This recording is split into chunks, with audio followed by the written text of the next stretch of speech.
ಶಿಖರಿ point ನ್ಯೂಸ್ಗೆ ಸ್ವಾಗತ. ಏನು ಸಚಿವ ಬಿ ನಾಗೇಂದ್ರ ಇವರ ರಾಜೀನಾಮೆಗೆ ಒತ್ತಾಯಿಸಿ ಭಾರತೀಯ ಜನತಾ ಪಾರ್ಟಿಯಿಂದ ಏನು ಪ್ರತಿಭಟನೆ ಮಾಡಲಾಗ್ತಿದೆ.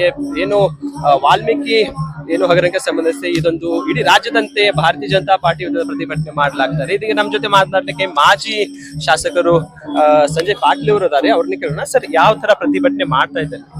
ಸರ್, ಈಗ ನಾವು ಕಳೆದ 17 ದಿನದ ಭಾರತೀಯ ಜನತಾ ಪಾರ್ಟಿ ಇಡೀ ರಾಜ್ಯ ತುಂಬ ಅಹೋರಾತ್ರಿ ಹೋರಾಟ ಪ್ರತಿಯೊಂದು ಜಿಲ್ಲೆ ಕೇಂದ್ರದಲ್ಲಿ ನಡೀತಾ ಇದೆ.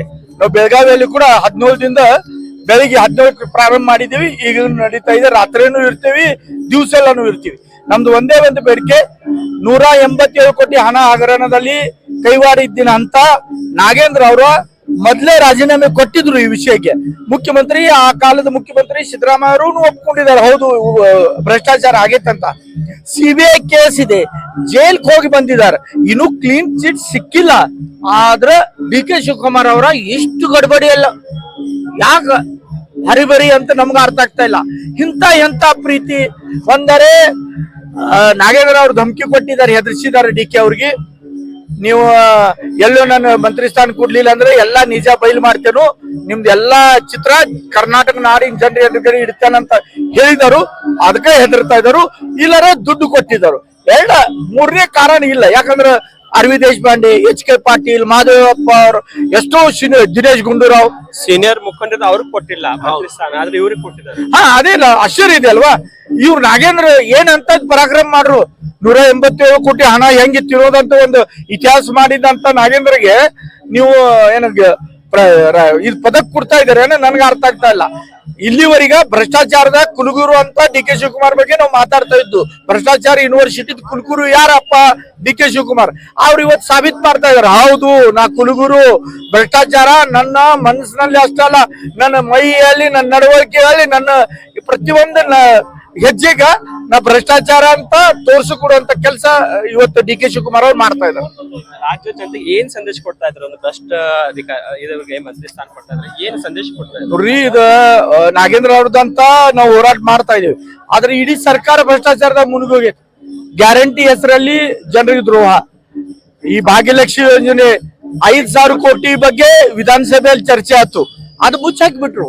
5,000 ಕೋಟಿ ಹಣ ಸಚಿವರ ಜೇಬನ ಹೋಗಿದಾವ್, ಆದ್ರ ಅದ್ರ ಬಗ್ಗೆ ಯಾರು ಮಾತಾಡ್ತಾ ಇಲ್ಲ.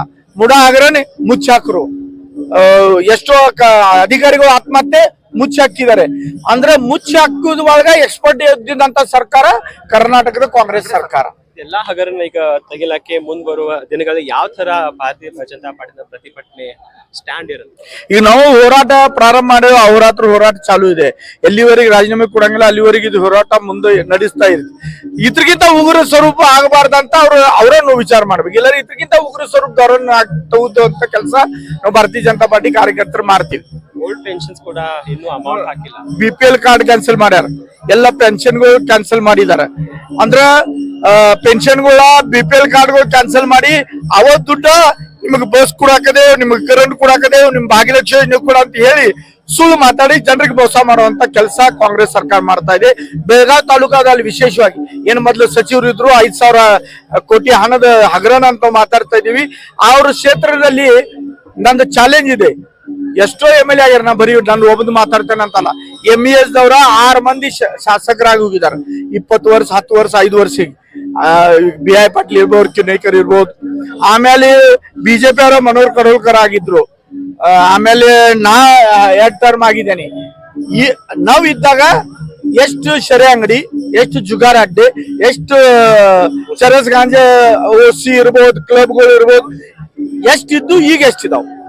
ನಮ್ಮ ಏರಿಯಾಗ ಬರೀ ಗೌರ್ಮೆಂಟ್ ಪರ್ಮಿಷನ್ ಇದ್ದು ಅಷ್ಟು ಶರೆ ಅಂಗಡಿ ಇದ್ದು, ಉಳ್ಕಿದೇನು ಕ್ಲಬ್ಗಳ ಇವತ್ತು ಇಲ್ಲ ಈಗಿದ್ದು. ಚರಸ್ ಗಾಂಜಿ ಅಂತ ಬಹಳ ದೂರಿನ ವಿಷಯ. ಆದ್ರೆ ಇದೆಲ್ಲಾ ಚಾಲು ಆಗೈತಿ. ಅವ್ರ ಧಾಬಾಗಳು ತಾನೇ ನಡ್ಸ್ಕೊಳಕ್ ತಗೊಳಕತ್ತಾರ. ಧಾಬಾ ಮೇಲೆ ಇದೆಲ್ಲ 2 ನಂಬರ್ ಬಿಸ್ನೆಸ್ ನಡೀತಾ ಇದೆ. ಮತ್ತೆ ಯುವಕರಿಗೆ ಅಲ್ಲಿ ಊಟಗ ನಾನ್ ವೆಜ್ ಊಟ, ಶರೆ, ಈ ಚರಸ್ ಗಾಂಜಾ ಇದೆಲ್ಲ ಕೊಟ್ಟ ಅವ್ರಿಗೆ ನಶೆದ ಒಂದ ಸೋಯ ಹಚ್ಚುವಂತ ಕೆಲಸ ಈಗಿನ MLA ಮಾಡ್ತಾ ಇದಾರ. ಅಂದ್ರೆ ಅವ್ರ ಇಡೀ ಜೀವನ ನಶೆದಲ್ಲಿ ಇರ್ಬೇಕು, ನನಗ ಅಧಿಕಾರ ಸಿಗ್ಬೇಕು. ಒಂದ್ ಕಡೆ ಸ್ಕೀಮ್ಗಳು ಕೊಡ್ತಾರೆ, ಇನ್ನೊಂದ್ ಕಡೆ ಮನಿ ಪಟ್ಟಿ, ನೀರಿನ ಪಟ್ಟಿ, ಪಂಚಾಯತ್, ಟೌನ್ ಪಂಚಾಯತ್ ಸಿಕ್ಕಾಪಟ್ಟೆ ಡಬಲ್ ಟಿಬಲ್ ಕೊಡ್ತಾ ಇದ್ದಾರೆ. ಹೀಗಾಗಿ ಗ್ರಾಮಸ್ಥರು ಅಲ್ಲಿ ಬಹಳಷ್ಟು ಗೊಂದಲ ಹೋಗ್ತಾ ಇದ್ದಾರೆ. ಏನ್ ಹೇಳ್ತೀರಿ? ಸರ್, ಗ್ರಾಮಸ್ಥರು ಅಂದ್ರೆ ಗ್ರಾಮಸ್ಥರಿಗೂ ಇದು ಅರ್ಥ ಆಗ್ಬೇಕು. ಗ್ರಾಮ ಪಂಚಾಯತ್ ಅಲ್ಲಿ ನಾವು ಎಷ್ಟು MLA ಅದು ಅಂತ ಹೇಳಿದ್ನಲ್ಲ, ಯಾರು ನಾವು ಗ್ರಾಮ ಪಂಚಾಯತ್ ಮಟ್ಟದಲ್ಲಿ ಯಾವಾಗಲೂ ಇನ್ವಾಲ್ವ್ಮೆಂಟ್ ಇಲ್ಲ ಆಗಿತ್ತು. ಅಭಯ್ ಪಾಟೀಲು ಬಾಗೇವಾಡಿ ಭಾಗದಲ್ಲಿ MLA ಇದ್ರು. ನಾವು ಗ್ರಾಮ ಪಂಚಾಯತಿ ಸದಸ್ಯರಿಗೆ ತೊಂದರೆ ಕೊಡುವಂತ ಕೆಲಸ ಮಾಡಲು, ಈ ಗ್ರಾಮ ಪಂಚಾಯತ್ ಸದಸ್ಯರಿಗೆ ಏನು ಅಧಿಕಾರ ಇಲ್ಲ, ಎಲ್ಲಾ ಮಾಡೋದ ಈಗಿನ ವಿಧಾನ ಪರಿಷತ್ ಸದಸ್ಯರ. ಪ್ರತಿಯೊಂದು ಏನೇ ಲೇಔಟ್ ಅವ್ರಿಗೆ ಕೇಳಿ ಪಾಸ್ ಆಗ್ಬೇಕು. ಯಾವುದೋ ಒಂದು ಗ್ರಾಮ ಪಂಚಾಯತ್ ಸಂಬಂಧಪಟ್ಟಿನ ಕೆಲಸ ಈಗಿರುವಂತ ವಿಧಾನ ಪರಿಷತ್ ಸದಸ್ಯರು ಅವ್ರ ಗ್ರೀನ್ ಸಿಗ್ನಲ್ ಬರೋ ಮಟ್ಟ ಕೆಲಸ ಆಗಂಗಿಲ್ಲ. ಅವರ ಮತ್ತೆ MLA ಅವರ ಇಬ್ರು ಕೂಡ ಇದಾರ, ಅಣ್ಣ ತಮ್ಮ